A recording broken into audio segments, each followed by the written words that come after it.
Hadis yang ke-41.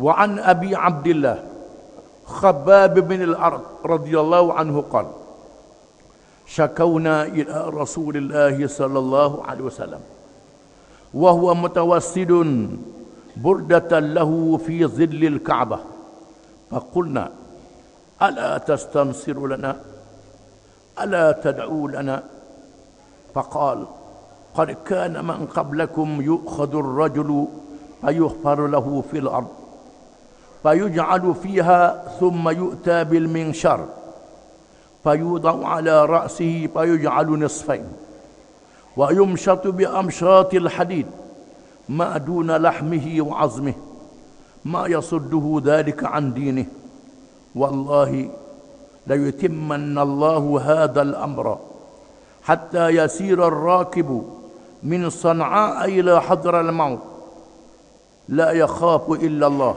والذئب على غنمه ولكنكم تستعجلون رواه البخاري وفي رواية وهو متوسد بردة وقد لقينا من المشركين شدة.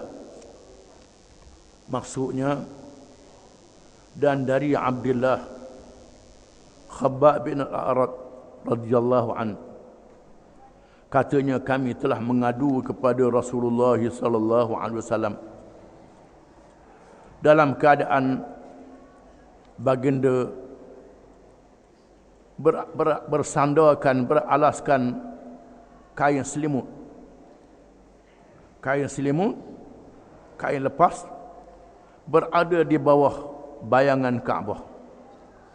Lalu kami berkata, mengapa Rasulullah tidak memohon pertolongan untuk kami?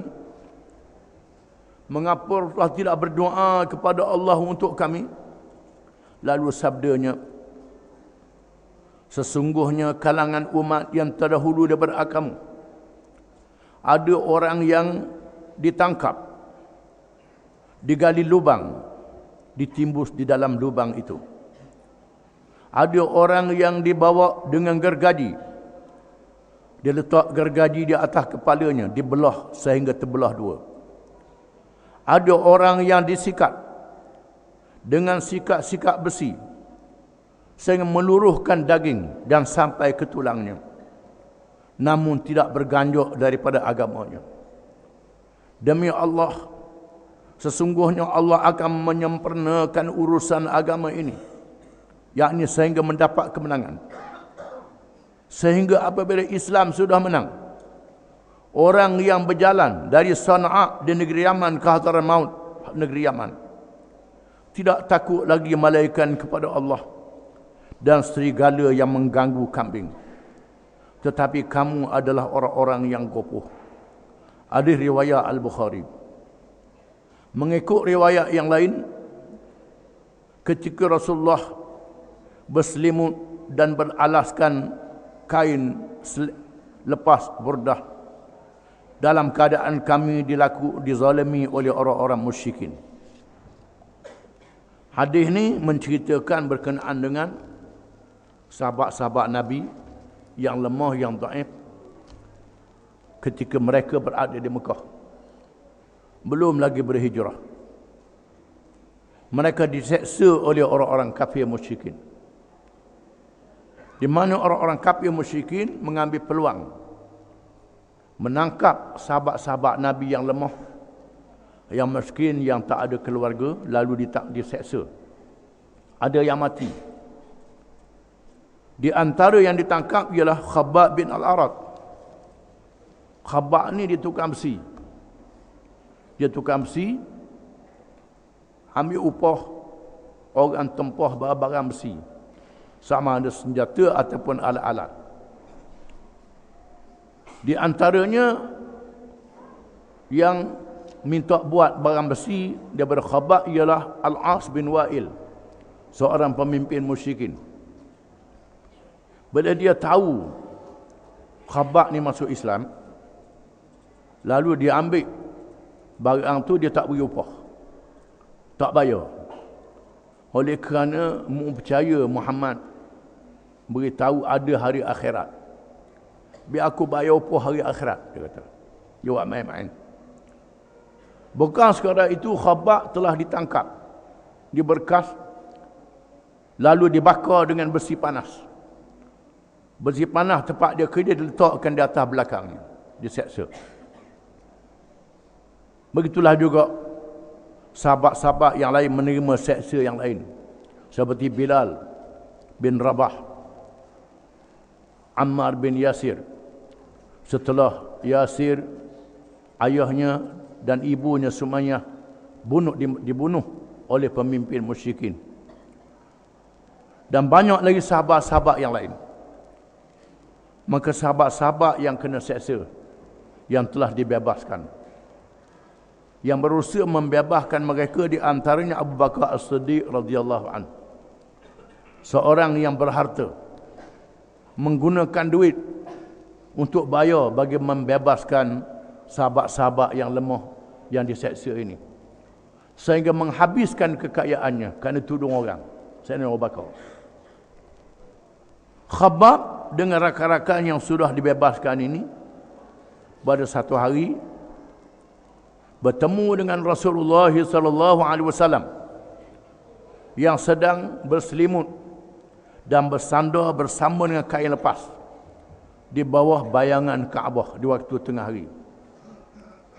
Lalu Khabbab kata, kami kata, wahai Rasulullah, mengapa Rasulullah tidak berdoa kepada Allah, memohon pertolongan Allah kepada kami? Mengapa tidak doakan kepada kami supaya kami selamat dan dibinasakan orang-orang yang kafir itu? Macam Nabi-Nabi zaman dulu. Nabi Nuh, dia doa, Tuhan turunkan taupan yang besar, menenggelamkan orang kafir. Nabi Saleh berdoa, dengan tempik dibinasakan orang kafir. Nabi Hud setelah berdoa, dibinasakan orang kafir kaum Ad. Nabi Musa berdoa kepada Allah, Fir'aun dan bala tenteranya ditenggelamkan. Wahai Rasulullah, bila lagi nak doa pada Allah Ta'ala supaya Allah Ta'ala menangkan kita, binasakan orang-orang yang kafir itu?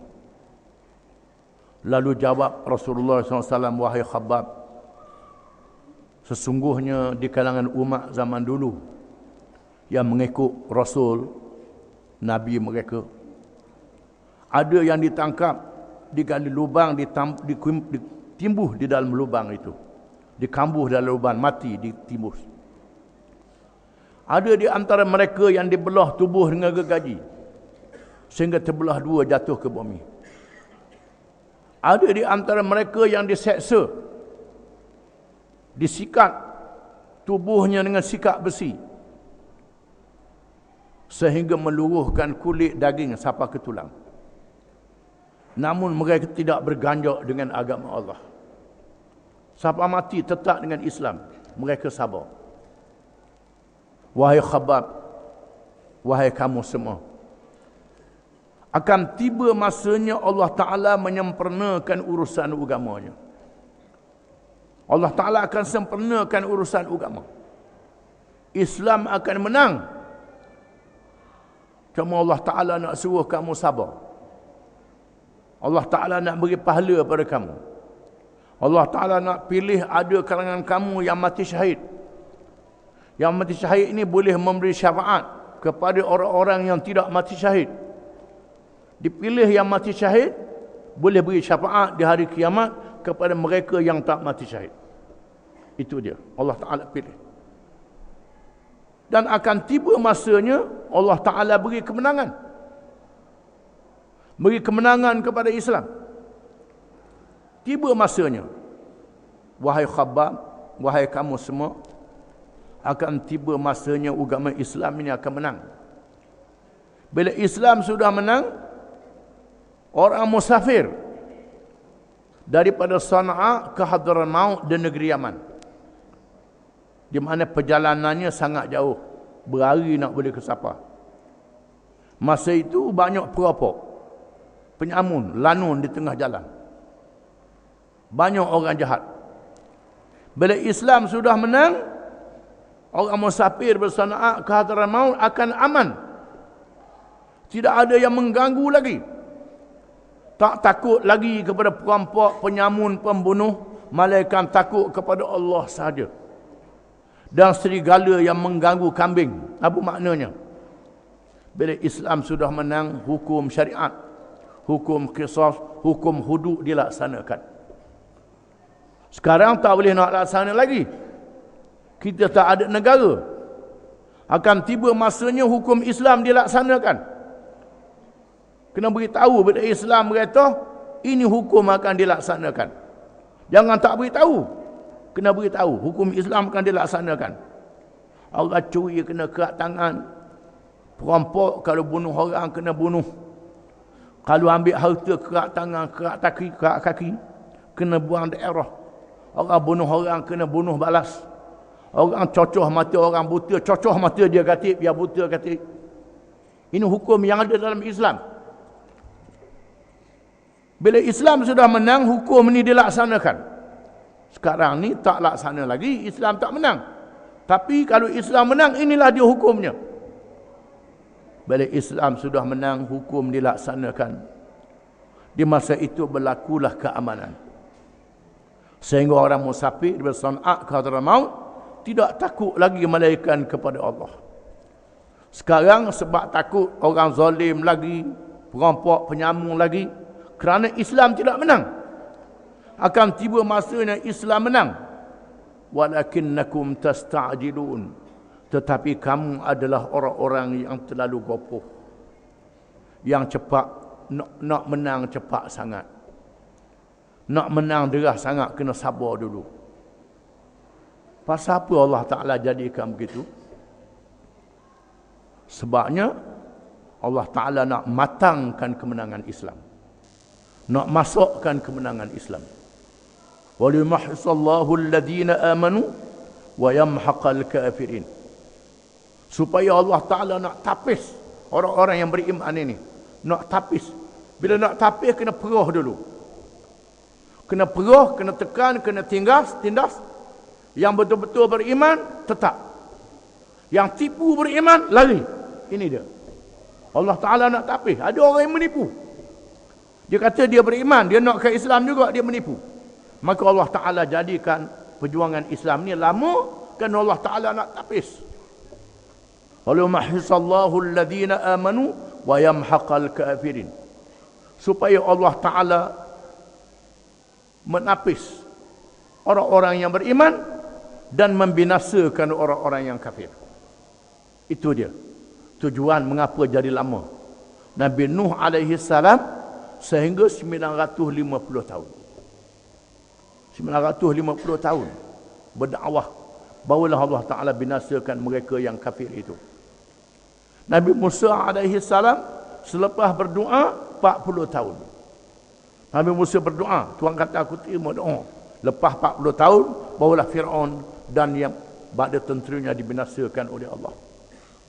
Nabi kita Muhammad sallallahu alaihi wasallam disempurnakan agama Islam setelah 23 tahun. 13 tahun di Mekah, 10 tahun di Madinah. Setelah dibinasakan kumpulan jahiliyah, Allah Ta'ala mematikan Nabi sallallahu alaihi wasallam, dimatikan. Disempurnakan agama Islam. Bila masa diketahui oleh Allah Ta'ala, Allah Ta'ala buat begitu supaya mereka yang bersama dengan Islam ini adalah orang-orang yang ikhlas, yang teguh pendiriannya, yang berpengalaman menghadapi ujian-ujian ini, supaya mereka melaksanakan Islam dengan ikhlas, dengan berani, dengan pengalaman-pengalaman yang banyak. Itu tujuannya pasal jadi lama. Pada Allah Ta'ala itu maha berkuasa. Innama amruhu idza arada syai'an an yaqula lahu kun fayakun. Sesungguhnya urusan Allah itu, apabila Allah menghendaki sesuatu perkara itu jadi, Allah Ta'ala firman kun, jadi, fayakun, jadi selalu. Sekelip mata saja. Tapi bagi kemenangan Islam ini, Allah Ta'ala mendidik orang-orang yang syukur dan orang-orang yang sabar. Maka diuji terlebih dulu. Inilah tujuannya. Tapi mu ni gopoh sangat, Nabi kata, jangan gopoh. Akan tiba masanya Islam akan menang. Apabila Islam sudah menang, mereka yang jahat dibinasakan oleh Allah. Islam jadi kuat. Wallahu a'lam.